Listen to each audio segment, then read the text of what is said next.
Hi students, welcome in this video. इस video में हम लोग डिस्कस करेंगे सॉल्यूशन क्या होता है। तो आप लोगों में से बहुत सारे लोग जानते भी होंगे सॉल्यूशन को, और एक बार हम दोबारा आपको बताना चाहेंगे सॉल्यूशन क्या होता है। सॉल्यूशन को समझने के लिए आप लोग को याद करना पड़ेगा क्लास 9th का एक टॉपिक जो आप पढ़े थे, मैटर। मैटर क्या होता है?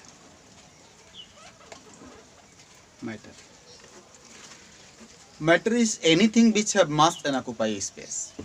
कोई भी ऐसी चीज जिनके पास मास होती है, which have mass and volume, which have mass and volume are called matter. Space तभी ऑक्यूपाई करेगा जब उसके पास वॉल्यूम होगा। तो आप कह सकते हो कि कोई भी ऐसी चीज जिसके पास मास और वो स्पेस ऑक्यूपाई करता हो, उसी को हम कहते हैं मैटर। क्लास 9th में आप लोगों ने पढ़ा था, मैटर को हम 2 कैटेगरी में क्लासिफाई किए थे, pure and impure. Pure and impure. Pure means any substance which are made up of only one kind of particle. जिसके कॉन्स्टिट्यूएंट पार्टिकल एक ही तरह के होते हैं उसे हम प्योर सब्सटेंस कहते हैं। और जिसमें more than one kind of constituent particle मिले होते हैं उसे कहते हैं इम्प्योर सब्सटेंस। और इसी को मिक्सचर भी कहा जाता है, इसी को हम मिक्सचर भी कहते हैं। Impure substances are also known as mixture. Mixture को फर्दर हम 2 कैटेगरी में क्लासिफाई करते हैं, homogeneous and heterogeneous. Homogeneous and heterogeneous. और होमोजेनस मिक्सचर को ही सॉल्यूशन कहा जाता है। Homogeneous mixture is called solution. Solution means homogeneous mixture. अब देखो मिक्सचर है क्या? मिक्सचर में कोई भी 2 चीज मिला हुआ है, 2 या 2 से ज्यादा चीजें मिली हुई हैं। 2 एलिमेंट का मिक्सचर भी हो सकता है, 2 कंपाउंड का मिक्सचर भी हो सकता है, 1 एलिमेंट एक कंपाउंड का मिक्सचर भी हो सकता है। तो मिक्सचर कोई भी हो सकता है, चाहे उसमें 2 एलिमेंट मिले हों, 2 कंपाउंड मिले हों, या 1 एलिमेंट और 1 कंपाउंड मिला हो। हमको इससे मतलब नहीं कि मिक्सचर किस चीज़ का है, हमको ये देखना है यहाँ पे कि वो मिक्सचर होमोजेनस है या हेटेरोजेनस। तो इसके लिए हमको होमोजेनस और हेटेरोजेनस समझना पड़ेगा। होमोजेनस क्या होता है और हेटेरोजेनस क्या होता है? होमोजेनस मीन्स कोई भी ऐसी चीज जिसकी कंपोजिशन यूनिफॉर्म होती है, having uniform composition, having uniform composition. और हेटेरोजेनस में नॉन यूनिफॉर्म कंपोजिशन होता है, इसका कंपोजिशन नॉन यूनिफॉर्म होता है। अब इसको आप समझिए, यूनिफॉर्म और नॉन यूनिफॉर्म क्या है। जैसे हम 2 बीकर लेते हैं,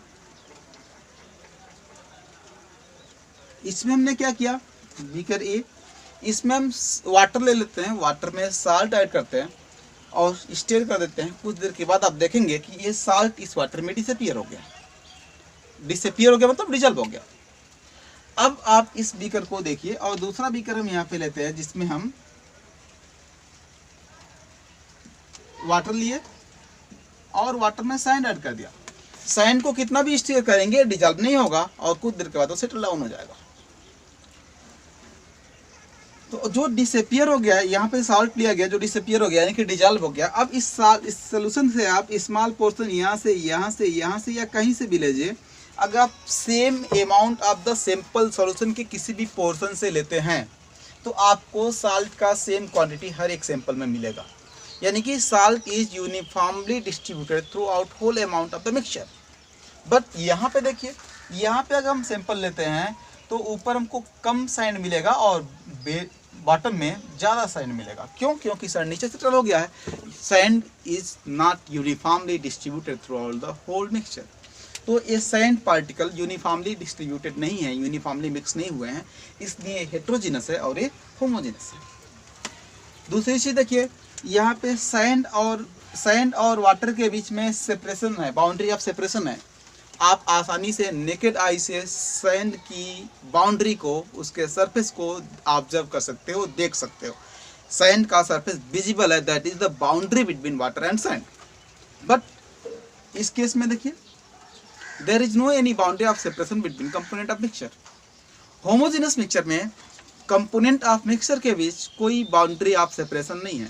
आप साल्ट के पार्टिकल को नेकेड आई से नहीं देख सकते, क्योंकि वो इतना प्रॉपरली मिक्स हो गया कि उसके साल्ट पार्टिकल और वाटर के बीच में कोई बाउंड्री ऑफ सेपरेशन नहीं है, उसे आप ऑब्जर्व नहीं कर सकते। तो एक दूसरा क्राइटेरिया है कि आप बाउंड्री ऑफ सेपरेशन के बेसिस पे भी होमोजेनस और हेटेरोजेनस मिक्सचर को पहचान सकते हैं। तीसरी एक क्राइटेरिया है कि आप डिस्टिंक्शन के बेसिस पे पहचानिए, आप डिस्टिंग्विश करिए। आप प्योर सब्सटेंस ले लीजिए और इम्प्योर लीजिए और पहचानने की कोशिश करिए कि कौन प्योर है कौन इम्प्योर है। अगर आप देखकर पहचान सकते हो कि ये इम्प्योर है, तो जब आप देखकर पहचान सकते हैं ये इम्प्योर है, यानी कि फिजिकल ऑब्जर्वेशन से उस सब्सटेंस को डिस्टिंग्विश करना पॉसिबल है कि वो प्योर है या इम्प्योर, तो वो हेटेरोजेनस होगा। और अगर फिजिकली ऑब्जर्व करके आप नहीं समझ पाओगे कि ये इम्प्योर है, इम्प्योर होते हुए भी आप उसको प्योर समझेंगे, तो समझ जाइए कि वो होमोजेनस है। जैसे अगर आप साल्ट को वाटर में मिक्स करिए और ऑब्जर्व करिए तो आप समझ जाएंगे कि ये इम्प्योर वाटर है, क्योंकि इसमें साल्ट दिखेगा। लेकिन अगर आप सैंड को, अगर आप साल्ट को वाटर में मिक्स करेंगे और तब उसको ऑब्जर्व करेंगे, तो आपको साल्ट के पार्टिकल नहीं दिखेंगे, डिजॉल्व हो जाएंगे और दिखेंगे नहीं, मतलब आप समझेंगे कि ये प्योर वाटर है। तो अगर फिजिकल ऑब्जर्वेशन के बेसिस पे डिस्टिंग्विश करना पॉसिबल है तो हेटेरोजेनस होगा, और फिजिकल ऑब्जर्वेशन के बेसिस पे डिस्टिंग्विश करना पॉसिबल नहीं है तो होमोजेनस होगा। तो अब देखो, फिजिकल ऑब्जर्वेशन के बेसिस पे हम डिस्टिंग्विश कर सकते हैं, होमोजेनस और हेटेरोजेनस को आइडेंटिफाई कर सकते हैं। बाउंड्री ऑफ सेपरेशन के बेसिस पे आइडेंटिफाई कर सकते हैं, या uniform and non uniform composition के बेसिस पे भी आइडेंटिफाई किया जा सकता है। अब कोई भी एक कंडीशन यूज करके इसको आइडेंटिफाई कर लेंगे। अब जो होमोजेनस मिक्सचर है यही सोल्यूशन है। अब जो होमोजेनस मिक्सचर है ये क्या है? सोल्यूशन। तो आप लिख सकते हो homogeneous mixture of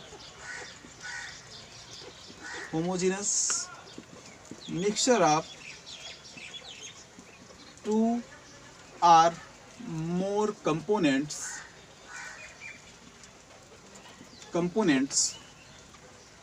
are called solution। दो या दो से ज्यादा कंपोनेंट के होमोजेनस मिक्सचर को हम सॉल्यूशन कहते हैं। अब यहाँ पे आ गया नंबर ऑफ कंपोनेंट, मतलब उसमें कितने कंपोनेंट्स मिक्स हैं, किन किन चीजों से वो बना हुआ है वही उसके कंपोनेंट है।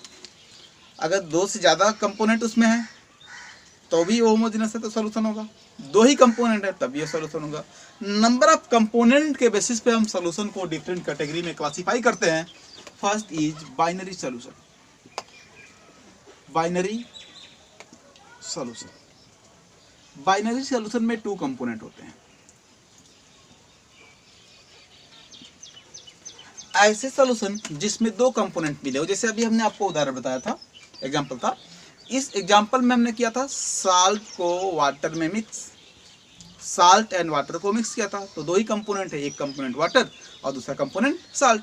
तो ये एक सॉल्यूशन है जो होमोजेनस मिक्सचर है साल्ट एंड वाटर का, और इसमें 2 कंपोनेंट है, तो इसे हम कहेंगे binary solution. This is binary solution. ऐसे ही हम दूसरा कैटेगरी इसका लिखते हैं ternary solution. Ternary means having 3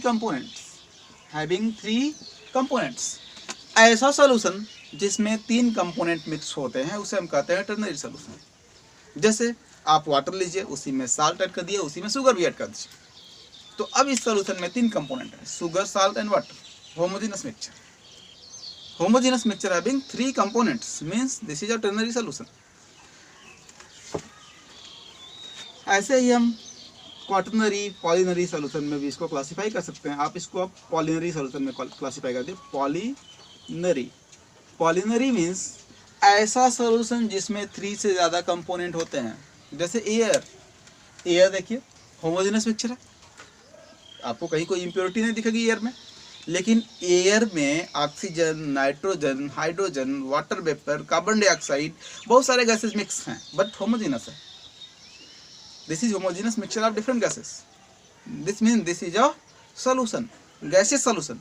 और ये जो सॉल्यूशन है इसमें मोर देन 3 कंपोनेंट्स हैं, this mean this is polynary solution.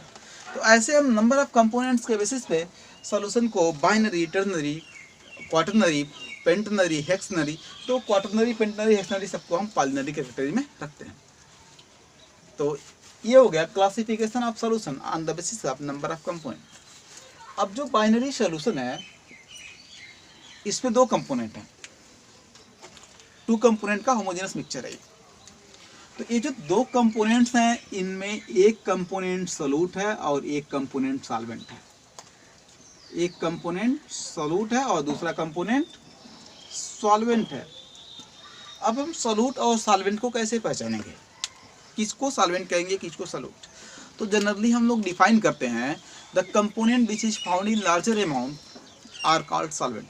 ठीक है, ये भी डेफिनेशन ठीक है, लेकिन ये डेफिनेशन तब अप्लाई होगा जब दो कंपोनेंट हैं और दोनों का फिजिकल स्टेट सेम है, दोनों का फिजिकल स्टेट सेम है, तब ये डेफिनेशन यूज होता है the component which are found in larger amount in the solution are called solvent and the component which is found in lesser amount is called सोलूट।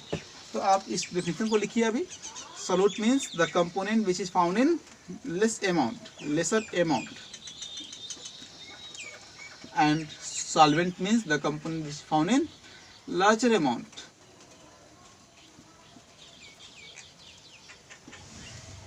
ऐसे component जो larger amount में उसे solvent कहते हैं और जो स्मॉलर अमाउंट में उसे सोलूट कहते हैं। जैसे यहाँ पे हमने लिया था साल्ट एंड वाटर का मिक्सचर, तो वाटर लार्ज अमाउंट में है, साल्ट उसमें कम अमाउंट में। हम ऐसा नहीं कर सकते कि एक ग्लास वाटर लें और उसमें 1 kg साल्ट ऐड कर दें, नहीं डिजॉल्व होगा। हमको क्या करना पड़ेगा, अगर हम ग्लास ऑफ वाटर लेते हैं तो उसमें 10 ग्राम, 20 ग्राम, 50 ग्राम मैक्सिमम यही साल्ट डिजॉल्व कर सकते हैं। यानी कि वाटर ज़्यादा और साल्ट कम होगा, यानी कि साल्ट सोलूट है और वाटर सॉल्वेंट है। तो इस तरह से हम अमाउंट के बेसिस पे सॉल्वेंट और सोलूट को पहचान सकते हैं। लेकिन ये डेफिनेशन तब यूज करते हैं हम जब सॉल्वेंट और सोलूट का फिजिकल स्टेट सेम होता है, और नहीं तो एक और डेफिनेशन हम यूज करते हैं जो बहुत आसानी से आइडेंटिफाई हो जाएगा। The component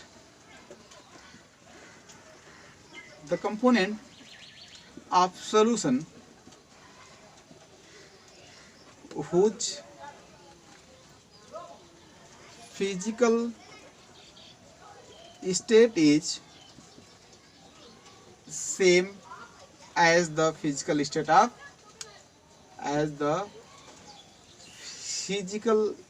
of solution are called solvent।